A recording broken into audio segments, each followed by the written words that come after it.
What do you think, bud? It's a really good bowl of pho. It tastes kind of different from what I usually have at Vietnamese restaurants, so. It's definitely more like hearty. That is a version of pho that I like to make called Smoky pho. Do you want me to take you outside and show you how it all starts out? Yeah, totally.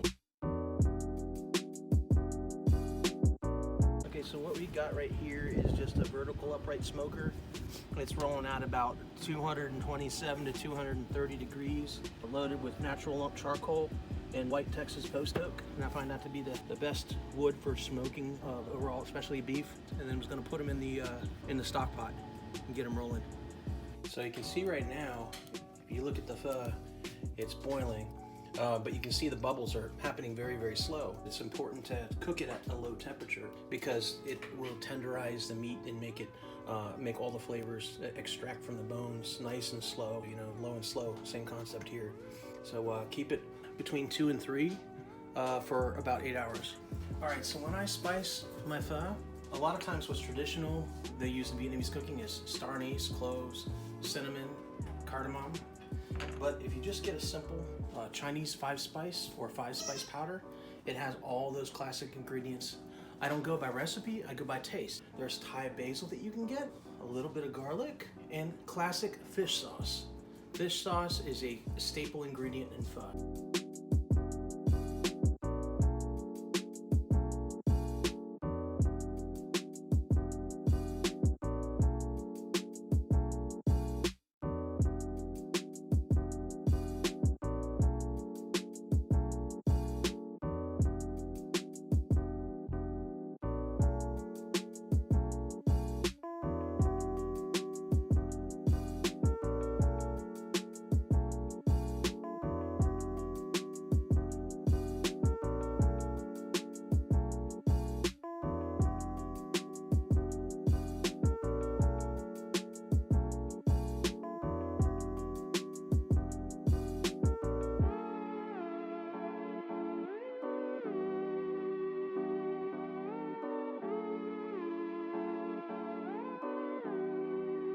So here I have a couple different things that are good in pho that are very traditional. I got some chopped spring onions, fresh chopped cilantro, some thinly sliced regular onions, and some sliced jalapeno pepper. I put it in what I call my kit for pho.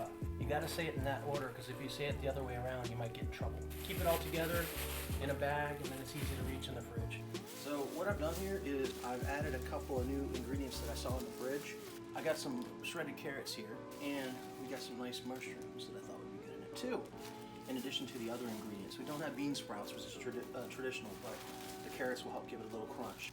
What we're gonna need to do is we're gonna need to blanch these two options because they're very crunchy, very fresh, and we want them to be a little bit cooked but not too much. So we're gonna blanch them along with the meat that you see here.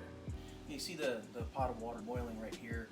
It doesn't have to be a really high boil. It can be a nice low boil. What we're gonna do is we're gonna take these rice noodles, these stick rice noodles. You can buy it at any international market. They're made specifically for pho. You put it into this colander.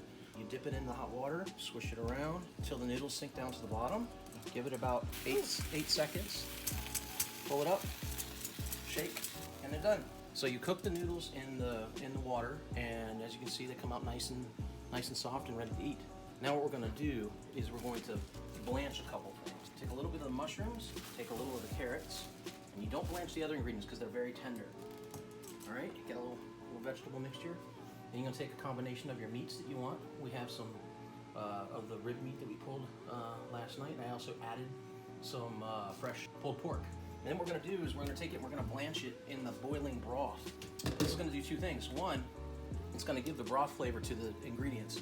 But the second thing is, over time, it's going to start to impart nice flavors into the broth itself. Not cooking them all that much, I'm just getting them hot. So anyway, you got your cooked noodles, you got your blanched meat, which makes it all nice and hot, you got your blanched vegetables. Now you're going to add your cold components. Get just a tiny bit of onion, because it's strong, you don't need to put a lot. Get a little bit of cilantro, fresh chopped cilantro, and a little bit of spring onion. Basically what you got right now is you have a nice little salad almost, right? So it's like a broth salad. It's a broth salad, you got it. It's exactly what it is. And you got yourself a nice homemade bowl of smoky pho. Man, that looks delicious.